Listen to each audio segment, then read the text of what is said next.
तर नमस्कार मित्रांनो. आता बघा नंदिनी कशी खाते यांच्यासोबत तोंडात तोंड घालून, आणि ती भुस्सा पण खाते. आता मी यांना सोयाबीनचा भुस्सा खायला टाकला आहे सकाळी, तर ती सोयाबीनचा भुस्सा पण खाते. आणि तिकडं खायला टाकले, इथं टाकले, म्हणजे टाकायला भैया होता आणि मी कॅरेट भरून देत होतो.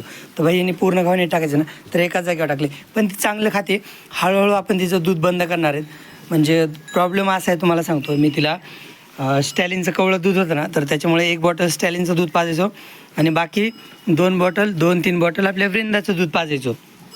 पण प्रॉब्लेम असा व्हायला लागला ना, तर तिच्या तोंडाला असं पकडून सारखं आ करावं लागायचं आणि ती तोंड आ करत नाही. त्याच्यामुळे तिचं बळजबरीने तोंड आ करून ना, हे बघा असं बोट असं तोंडात घालायचं ना, तर तिचं जे वरचं तोंड आहे ना, म्हणजे होटाळ म्हणतात, वरचं होटाळ आहे ना, तर त्याला माझं नख सारखं घासत आहे. नख लागते सारखं तिच्या तोंडाला. आणि मी तोंड असं वरती, म्हणजे हात असा तोंडात घातला ना, तर ते तोंड आ करण्यासाठी मी असं करतो आणि ती वरून माझ्या बोटाला प्रेशर देते. म्हणजे तिला ते दूध प्यायचं नसतं, मला ते पाजायचं असतं. तर त्याच्यामुळं नख जास्त लागून तिच्या जखम झाली वरती तोंडाला एक. ते जखम मला आज दिसली, तर त्याच्यामुळे आता तिला दूध बंदच करावं लागेल. कारण की होतं काय, आधीच तिच्यात ताकद नाही आणि आईचं दूध शेवटी आईचं असतं. आता हे वरचं दूध आहे, तिला गाईचं दूध होईल ॲडजस्ट, पण परत जखमा व्हायला लागल्या तिच्या तोंडात. परत त्या जखमा भरून यायच्या आणि त्याच्यामुळं तिचं दूध एकदा खायला लागली ना, तर खुराक तिला ठेवलं होतं थोडंसं, तिने खुराक पण खाल्लं आहे. ज्यावेळेस खुराक चांगलं खायला लागेल त्यावेळेस आपण दूधच बंद करू.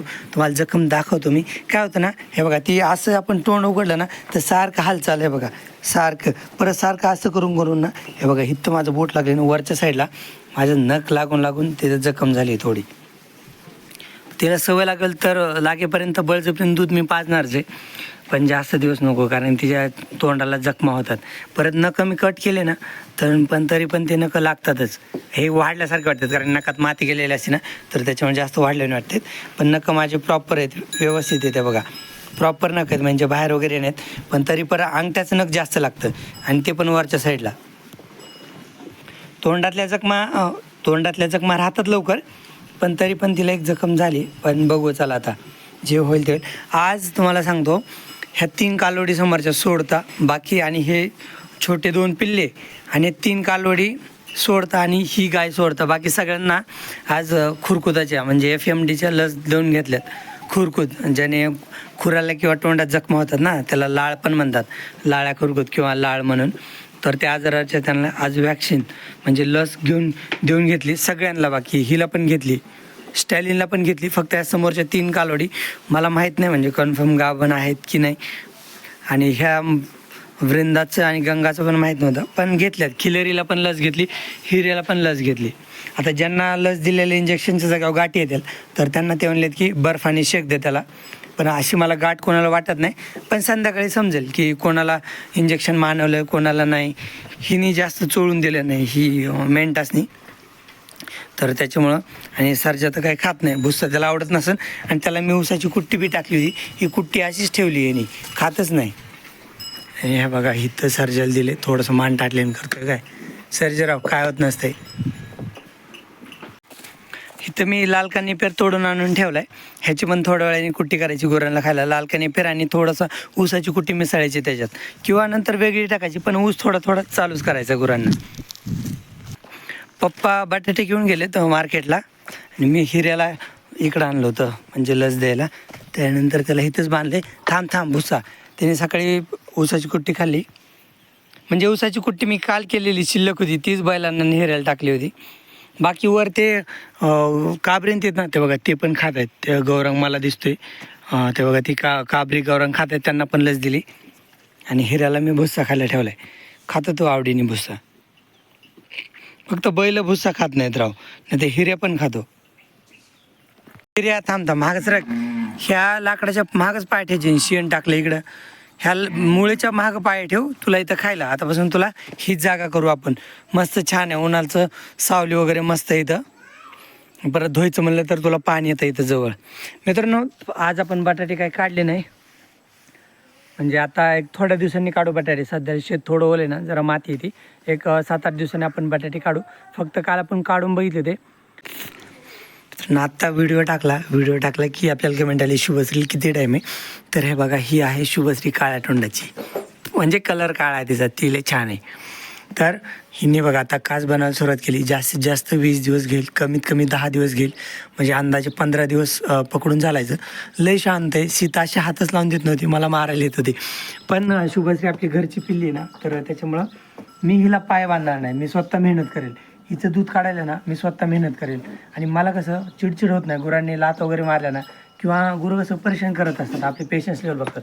माझी चिडचिड वगैरे होत नाही, म्हणजे होते पण शक्यतो कधीतरीच, नाही तर माझी चिडचिड होत नाही. मी तिला किती जरी लाथा मारल्या ना, तरी मी स्वतः तिचे दूध काढणार, ते पण न पाय बांधता. पाय बांधणार नाही काय नाही. आपण स्टॅलिनचे पण पाय बांधत नाहीत.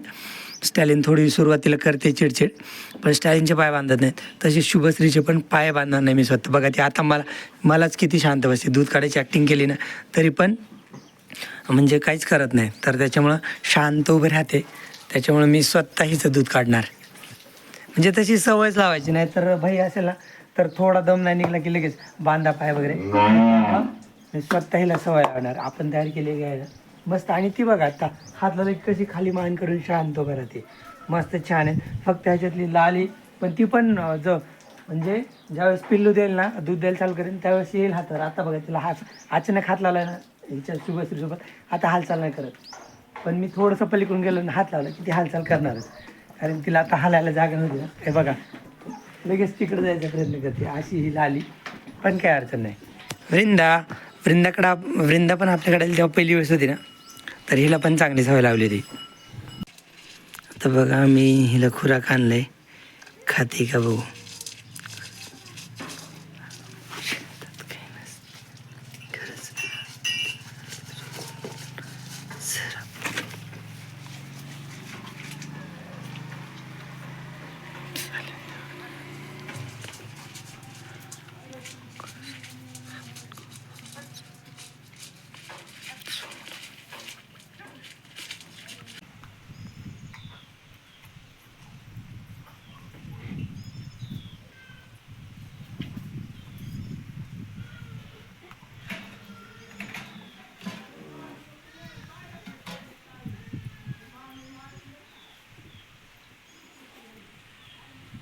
महागा सरकत्या मुळीच्या महागच थांबायचं तू. ह्याच्यात खाली खुराक होतं, खाल्लं का? खाल्लं राव.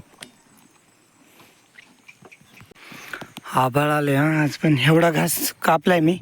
तर हा स्टॅलिनला न्यायचा आणि थोडासा हिऱ्याला टाकायचा. हिऱ्याला मी आधी पण टाकलाय, आता हा स्टॅलिनला न्यायचा. हिऱ्याला फक्त मूठभर टाकायचं, कारण पहिलाच त्यांनी नीट खाल्ला नाही, पोट भरले त्याचं. मी तो बोर चालू करतो, एकदा बंद परत चालू. काटा हल्ला रे, पण 10च्या आत आहे. थांबा. ओके, ओढलं पाणी. आता ह्या काळा पाईप आहे ना, तर तिथं चालू आहे पाणी. मी गोट्या तिकडं पाणी मारलं आहे आणि इकडं पाणी मारायचं राहिलं आहे. पाणी मारायचं चालूच आहे. तिथले आपले 2 गांडूळ खताचे बेड आहेत ना, तर तिथं पाणी मारले मी. आणि ह्या गांडूळ खतावर अर्ध्याच बेडवर पलीकडं पाणी मारायचं.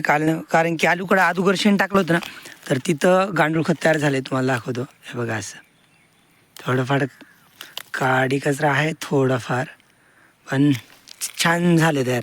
हे बघा इथं हे असं झाले. आता गांडूळं बघायचे घ्यायच्यात कसे आहेत ते तुम्हाला दाखवतो. आहे तर एक ढिगुरा उकरून बोटमध्ये लावावं लागते बरं. हे उकरतच नाही, निबार झाले, कडक झाले. तर हे बघा, हे आहेत गांडूळं, जे की तुम्हाला दिसतात का फोनमध्ये. हे बघा किती मोठे तरी. इथली मला वाटतं बेडवर नेऊन टाकावं लागतील. इथली काय खाली ओलं आहे ना, तर हे बघा ह्याला उलटं केलं ना, त्या ढेपशात सगळे गांडूळच आहेत. किती मोठे आहेत. इकडं उकरत गेलं ना खाली बाजूला तर आहेत. तर याला बगळे त्रास देतात यार कधी कधी. आणि बगळ्यांसाठी ते झाकून ठेवलं ना, तर गांडुळांना गरमी जास्त तयार होते ह्याच्यात. त्याच्यामुळे ते कापड तिथं आपल्याकडे रिकाम आहे, पण ते झाकता येत नाही, कारण की गरमी तयार होते. म्हणजे दमटपणा तयार होते, हवा फिरती राहत नाही त्याच्यामुळं. नाही तर बाकी गांडूळं अशी मस्त आहेत ह्याच्यात. इकडं खाली गांडूळ खत तयार झाले ना, तिकडं जरा कमी आहेत. पण हे बघा इकडं यार इथं पण तयार झाले की राव. हे बघा असं तयार होतं. हे छान छान शेणापासून मऊ माती तयार होती चांगली ह्याच्यात. इथं बनलेच की राव. हां, इकडं बनलं नाही, इथं पुढं असतीलच गांडूळ आहे तर. हे बघा ह्याच्यात, हे बघा हे एक आहेत पुढं असतील, नाही तर इकडून ऊन होईन सध्याला. पश्चिमेकडून ऊन आहे त्याच्यामुळं पलीकडे गेले असतील, पण आहेत हे बघा इथंच. हा बघा इथं किती मोठे गांडूळ आहेत, सगळे गांडूळ मस्त काम करायला लागले. तर हे छान आहे. थोड्या दिवसात हे 2-3 दिवसांनी हे बनलेलं खत आपण एका थैलीत पॅक करू. बाकी हे बघा इथं पण गांडूळ खत तयार झाले. कुठं हे इकडं छान असं बनलं आहे. ह्याला आता असं उघडं शेण टाकायचंच नाही, प्रॉपर एका जागेवर बेड लावू. आता बेड लावायचं चालूच आहे आपल्यात. आणखीन आपण ताडपत्री आणू बेड लावण्यासाठी. हे बघा इथं गांडूळं आहेत राहू, इथं लिहित राहू. हे बघा किती येते, छान तयार व्हायला लागले खत राहू. थोडंसं हलकं अर्ध्यापासून पलीकडे पाणी मारतो, कारण की इथलं खत भरायचं आहे त्याच्यामुळे इथं पाणी नाही मारायचं. पाणी इकडं साचलं. चला आता संध्याकाळची काम. अरे नाही चल पट चल ना, उशीर झाला. चल रे ठोंब्या. चला आता बघा नंदिनी आवाज द्यायला लागली. गुरं आलेले ते लगेच कळते, लाकडं वाजत आहेत ना, लोडणे वाजतात. गुरं आले चरून ह्यांना बांधायचे. खिल्लरी तिकडून कुठून